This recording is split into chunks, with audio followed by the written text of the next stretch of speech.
tú eres el que dice.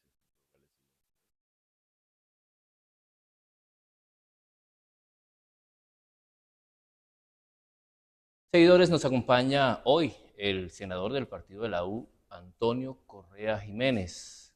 Con él, pues, queremos hablar de lo que ocurre en la región, cómo se ve el país, qué está pasando en la región y precisamente qué viene a nivel legislativo para el país en este próximo año. Senador, bienvenido. Muy buena, Joa, por darme gracias por darme la oportunidad a través del Meridiano de Sucre de poderme comunicar a todo el pueblo sucreño y poderlo saludar. Bueno, iniciamos con una pregunta. ¿El senador Antonio Correa es de origen cordobés? Yo tengo mi corazón en Sucre, en Córdoba, en Bolívar y el agradecimiento inmenso por toda la sabana, el Gran Bolívar. ¿Y la partida de nacimiento? Eh, El corazón en toda la sabana y la partida de nacimiento. eh, eh, Caribe. Bueno, senador, entremos en materia. Hay muchos temas de verdad con los cuales podemos hablar con usted. Pero primero que todo, díganos cuál es, desde su perspectiva, allá en la curul, en el Senado de la República, cerca al gobierno nacional, cuál es realmente la situación del país, cómo la ve Antonio Correa. Bueno, es una situación del país. Tenemos un presidente Caribe, un presidente sabanero. Aspiramos de que este nuevo, finalizando este año, comienzo del otro, lleguen muchas inversiones, como ya han venido llegando a gran parte de la región Caribe, de Sucre, por supuesto, en medio de todo lo que representa un cambio, siempre van a existir algún tipo de resistencia. Pero estamos muy contentos con el accionar del Ejecutivo en torno a las bases sociales, a lo que tiene que ver con las madres comunitarias. Madres comunitarias, la dignidad salarial, tiene que ver con derechos adquiridos, un gran logro de este gobierno. Por supuesto, el tema de la reforma pensional que le introduce a los más viejitos que tienen una condición de necesidades básicas insatisfechas marcadas en el departamento, y llegarle un bono solidario es algo muy importante, como aquellos que están en el semicontributivo, donde las mujeres se le incluyen unos subsidios, son relevantes desde el marco social. Queremos que en la reforma laboral el campesino pueda tener oportunidades de lo que llamamos la dignidad laboral, la dignidad que se le ha negado. Queremos que el campesino vuelva al campo, no que acrecente los cinturones a través de una actividad económica que lo ha ayudado de forma emergente y creativa, que se llama la mototaxi.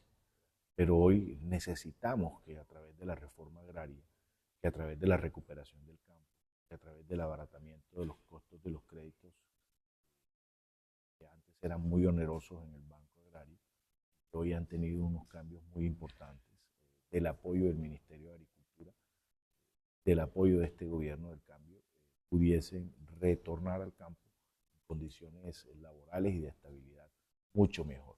Senador, hay mucho, digamos, nerviosismo por la reforma laboral. Usted que está sentado, usted que conoce la materia, ¿qué podría decirnos frente a esta reforma laboral que está, bueno, sobre todo al empresariado? No, hay que decirle al empresariado que no hay que tener temores.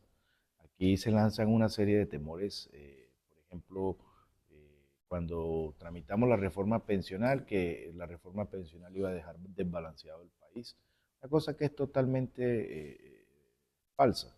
Aquí lo que quitamos fue los privilegios de eh, unos bendecidos de la vida que tenían subsidios grandes por parte del Estado y alcanzaban unas grandes pensiones.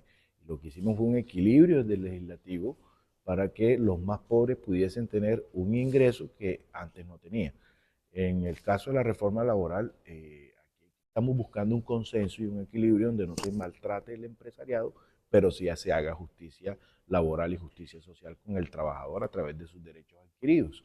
Y eso creo que es muy importante porque de una u otra manera esta dignificación laboral no ahuyenta la inversión, por el contrario, genera que circule la moneda y que exista justicia social. La reforma a la salud también, ¿cree usted que ha sido satanizada o realmente, pues, y hablamos de pronto con bases, usted es médico? Sí, por supuesto, mira, Joa, lo primero que hay que decir es que la primera reforma a la salud, que traía ciento y algo más de artículos, fue una reforma, hay que decirlo, donde existían artículos que ya estaban legislados en nuestro país.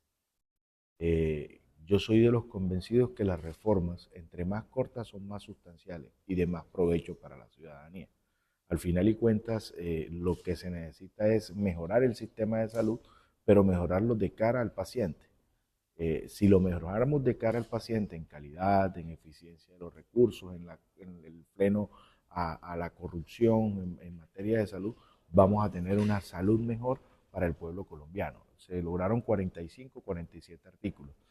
Esperamos de que en el consenso se pueda hacer un filtro mucho más adecuado, donde no solamente se vele por la prevención y promoción que hace mucho rato se perdió en nuestro país, sino también no se descuide la prestación del servicio. En, Entonces, que no se generen boquetes en todo lo que hace parte de lo que se presta a través de la unidad per cápita, que es la UPC, tanto en el régimen subsidiado como en el régimen contributivo.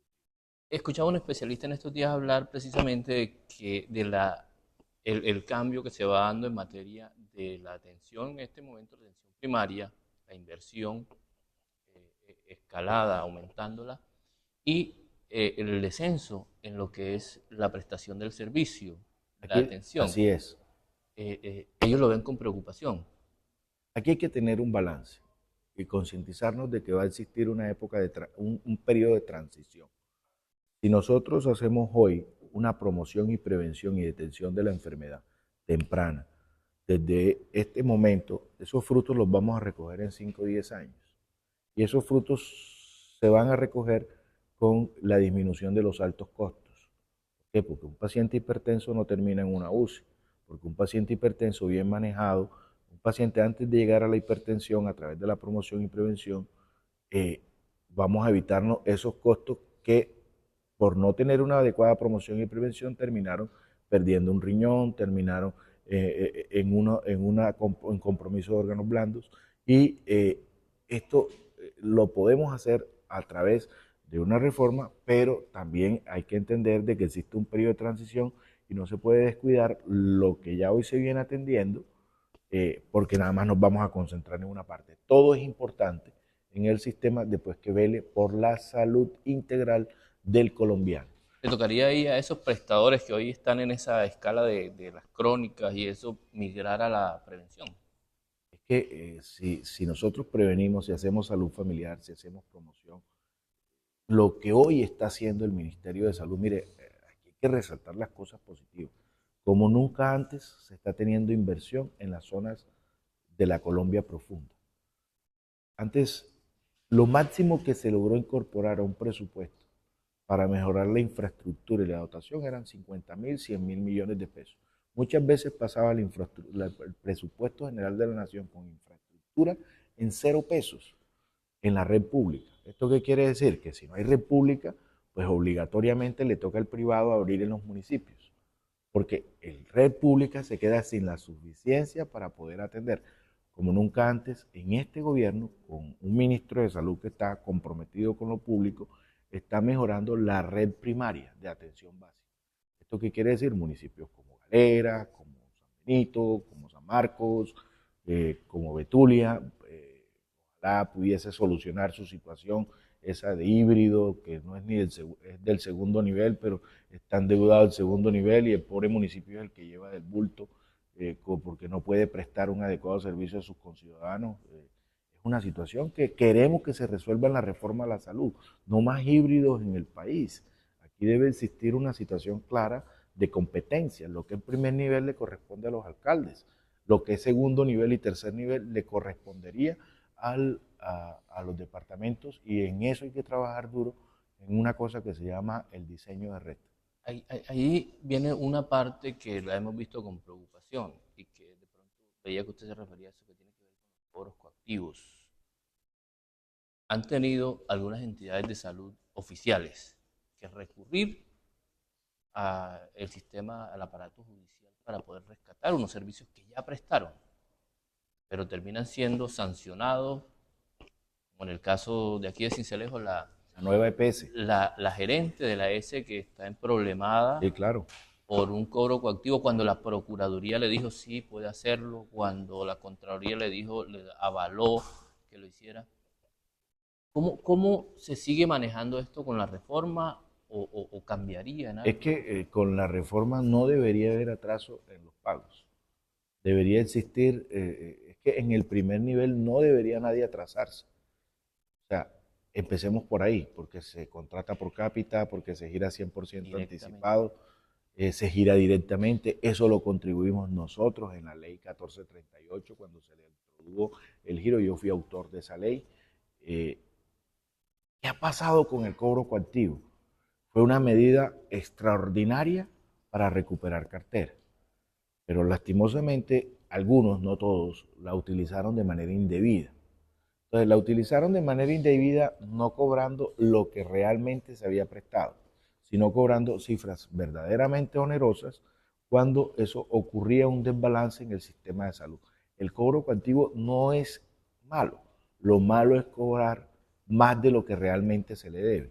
Entonces, hasta donde tengo entendido, algunas situaciones que han ocurrido en el departamento de Sucre que son objeto de investigación y lo que es objeto de investigación, porque yo no soy juez, no soy fiscal, yo nada más hago control político y lo he denunciado en mis redes, por eso es muy importante el tema que acabas de tocar, Giovanni, es eh, que hoy lo que se investiga es, tú como prestador le cobraste a la EPS, le embargaste los recursos por cobro coactivo, le embargaste lo que realmente le debes o le embargaste mucho más. Si le embargaste mucho más, seguramente vas a tener problemas con la justicia. Porque recordemos que el cobro coactivo es una medida extraordinaria, pero todas las cosas después que se hagan en sus justas proporciones dentro del marco legal no hay ningún problema. Lo malo es, por ejemplo, algunos municipios aquí en Sucre, que si, ¿quién va a creer que le debían 10.000 millones de pesos? Una cosa exagerada cuando la capital solamente era de 100 millones de pesos, o sea, y cuando se paga 100% anticipado, por muchos podía tener glosas que podrían auditarse. En los primeros niveles es muy difícil de creer estas carteras desmedidas. Entonces ya es un tema que compete al órgano acusador y al órgano administrador de justicia, los jueces de la República, determinar qué fue irregular y qué no. Voy a plantear algunos temas y usted me los va resolviendo. ICETEX. Creemos de que aquí hay que empezar una discusión muy grande del ICETEX, pero también abrir la discusión de la universidad pública en nuestro país, sobre todo las fundaciones sin ánimo de lucro, quienes al final de cuentas han tomado un banco que es del Estado, porque el ICT es un banco del Estado, porque aquí no hay créditos condonables, porque aquí hay créditos con unos altos intereses para el más pobre, y ese más pobre, donde prácticamente va direccionado a cierta universidad que tiene el ICT en ese departamento, y además de esto, por la insuficiencia de la red pública, le toca ir y colocarse ahí en esa universidad privada sin ánimo de lucro, y después de que se gradúa, le toca pagarle al Estado, devolverle al Estado lo que le prestó, que es muy bueno, Toda la vida pagando. toda la vida pagando. Entonces, ¿qué economía vamos a mover? ¿De qué extrema pobreza vamos a sacar? ¿Qué mejoría en el estilo de vida de las familias más pobres que han hecho un esfuerzo inmenso por educar a sus hijos? La pregunta que hoy nos hacemos a través de toda esta discusión del ICT, y hay que decirlo que ya está la plata para que continúen los préstamos del ICT, nos lo certificó el ministro de Hacienda, y para las nuevas convocatorias, lo que sí hay es que decirle la verdad al país, el ICT es un banco. Y eso no se le puede decir de otra manera. O sea, hay que decirle, es un banco que se comporta como banco, que le presta, pero después le va a cobrar a usted. Y usted tiene que pagarle su capital y sus intereses. Y eso hacen todos los bancos en el país. Lo segundo es, ¿por qué se insistió en otros gobiernos de que la solución era el ICETEX con la universidad privada? Te voy a colocar un ejemplo. los posgrados de medicina. ¿Cuántos colombianos migran a Argentina o a Chile o a Brasil para estudiar su posgrado de medicina? Porque aquí, muy costoso, pocos cupos acaparados por unas universidades. Las universidades públicas no tienen facultades de medicina, la gran mayoría en la costa Sucre sí. Acaban de habilitar el Atlántico, Sucre tiene enfermería. Tiene medicina, Tiene enfermería, medicina y enfermería, ¿verdad? Eh, Córdoba no pero con tiene, costos de universidad con costo de privada. universidad privada, por Dios. O sea, la gran discusión aquí, Yoga, es hasta qué punto al colombiano de a pie la educación el Estado le cumple y hasta qué punto es un derecho o es una obligación financiera. ¿Cómo debería operar el ICETEX? Pues debería operar de que el que tenga con qué, que vaya y preste, pero también tenemos que tener una universidad pública con capacidad de oferta, que abra carreras de medicina, que abra especialidades, que le habiliten, porque existen hospitales universitarios que no deben seguir en el papel como hospitales universitarios para cobrar una estampilla pro hospital universitario, para ver cómo se apropian esos recursos de la salud para unos bolsillos particulares. Aquí se debe enfocar hospitales universitarios en alianza con la universidad pública para fomentar las especialidades, para fomentar la carrera de pregrado de medicina. Les voy a contar una anécdota. Me monté en un taxi en Buenos Aires. ¿Sabes qué celebraba el taxista? Yo ni siquiera me la había identificado. Una anécdota muy particular. Celebraba de que Meli iba a quitar la posibilidad de que extranjeros, que ese montón de colombianos se fueran a estudiar allá especialidad, quitándole la oportunidad como derecho a los argentinos. Y yo decía por dentro, y nosotros acá pagamos universidades caras, pagamos créditos, que sí, es una bendición. ¿Cómo no va a ser bendición? Pero la responsabilidad del Estado constitucional de brindarle educación a los más pobres hace mucho tiempo se viene eludiendo. El otro tema, tarifas de energía, muy golpeado el Caribe colombiano. Muy golpeado porque es que aquí hay varias cosas muy importantes. Uno, hay que decirlo muy claramente, el tema de los operadores llegaron con la cédula. Con la cédula y en el plan de desarrollo del cuatrenio pasado se les dieron unas facultades. Y las facultades eran que las pérdidas técnicas y no técnicas ya se trasladaban del bolsillo del operador y del bolsillo del gobierno, se le trasladaban al bolsillo del usuario. Esto representó un incremento del 30% en el factor. Yo llevo un proyecto de ley que busca quitar ese tema de la operación. Tengo Pero hasta ¿de qué manera? Si ellos dicen que no les es rentable el por eso, negocio. entonces como ellos dicen que no es rentable, porque es que aquí nos hemos acostumbrado en una política neoliberal de que el público tiene que, el Estado tiene que acomodársele al privado, para que el privado en su comodidad genere lucro. Entonces, cuando no hay un equilibrio, pasa eso. Entonces, yo quiero decirte algo. Aquí no hemos hecho el debate de qué pasó con la plata que se le invirtió a Electricaribe, de las pérdidas técnicas y no técnicas que las daba el Estado a través de recursos de FAER y de PRONE. ¿Qué pasó con la normalización eléctrica en los barrios subnormales en Sincelejo? ¿Quién se quedó con los recursos de esa plata? El Estado la giró a través del Ministerio de Minas y Energía. ¿Por qué hoy siguen existiendo pérdidas técnicas en Sincelejo? ¿Qué pasó con los recursos del PRONE? Los recursos del PRONE era el área rural del departamento de Sucre. ¿Por qué sigue en el 33%? O sea, aumentó del 27% al 33% la pérdida. ¿Cuándo va el debate ese? Estamos trabajando duro para articular un buen debate. Ahora, si existían unas obligaciones contractuales del operador de Aire y de Afini, Aire desde Barranquilla, con excepción del Cesar hacia arriba, y Afinia, Córdoba, Sucre, Bolívar y el Cesar. ¿Por qué no se han hecho las inversiones? Es que si se hubiesen existido las inversiones, hoy nos bajara la tarifa de energía. Yo considero que aquí hay operaciones con la cédula. Segundo, el tema de las generadoras de energía. A nosotros nos ha impactado mucho el tema de la privatización de las generadoras. El tema de generadoras pagadas de corrupción como Urra. El tema de generadoras pagadas de privatización como Isagen. Esto es un tema que ha especulado en la venta de energía al comercializador. Y esta es otra cadena que incrementa en un 30 a un 40% el servicio de energía. Y a eso remátale, Giovanni, que en nuestros consejos, algo muy constructivo, y en nuestras asambleas le vienen colocando al servicio de energía que usted sabe que usted tiene que pagarlo porque uno no come, porque uno no tiene cómo refrigerar las cosas, porque uno no tiene cómo tomarse un vaso de agua fría. Juegan con la necesidad de la gente y saben entonces que le pueden colocar el servicio de aseo, para que así no se preste, hay que pagarlo porque llega en el servicio de energía. Impuestos en el servicio, eso lo hemos detectado. Yo pasé derecho de petición a todas las alcaldías y gobernaciones de la costa Caribe, y hay unas que cobran hasta valorización en el recibo de energía. Óigase bien. Pero es una forma efectiva de recaudo, que es lo que buscan ellos. Es lo que le interesa al que tiene la operación privada, que le llegue la platica, no importa dónde llegue, pero que llegue la platica y que su negocio sea rentable porque es un negocio socio. Entonces, ese proyecto 220, ¿en qué va? ¿Cómo está? Lo teníamos de segundo en el orden del día, nos los colocaron en octavo. Yo entiendo los intereses, son unos intereses muy marcados.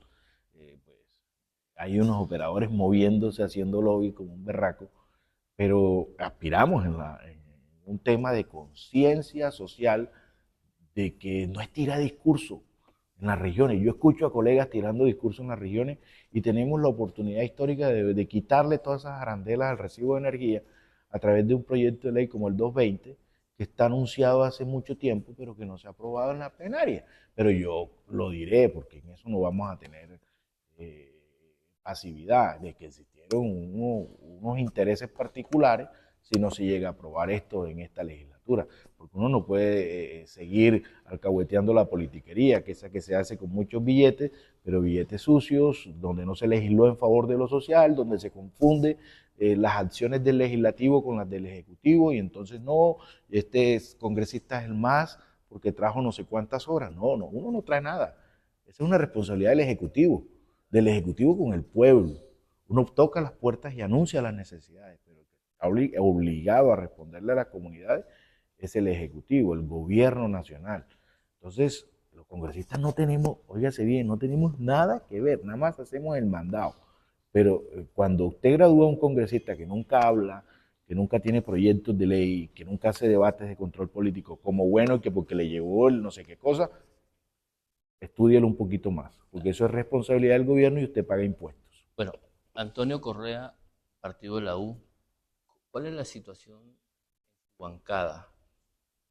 Pues yo lo veo muy del lado de gobierno, con todo esto que hemos hablado, con las iniciativas. ¿Cuál es su situación allí en la Hombre, bancada? yo me encuentro en un partido que me da las garantías, en un partido que no tiene disciplina de perros, en un partido que no tiene un doble discurso, donde se respeta la diferencia, donde estamos unidos los parlamentarios respetando la diferencia. Nosotros, cuando aprendemos a respetar la diferencia, entendemos de que existe un país que nos da, un país político donde podemos caber todos y donde los odios no pueden llevarse a las bases. Tu relación con el presidente, con el jefe de gobierno. Creemos que es un gobierno comprometido con lo social y por eso lo apoyamos. Bueno, muchísimas gracias por estar aquí en el Gracias, Joa, hombre. Dios te lo pague grandemente. Eres muy querido.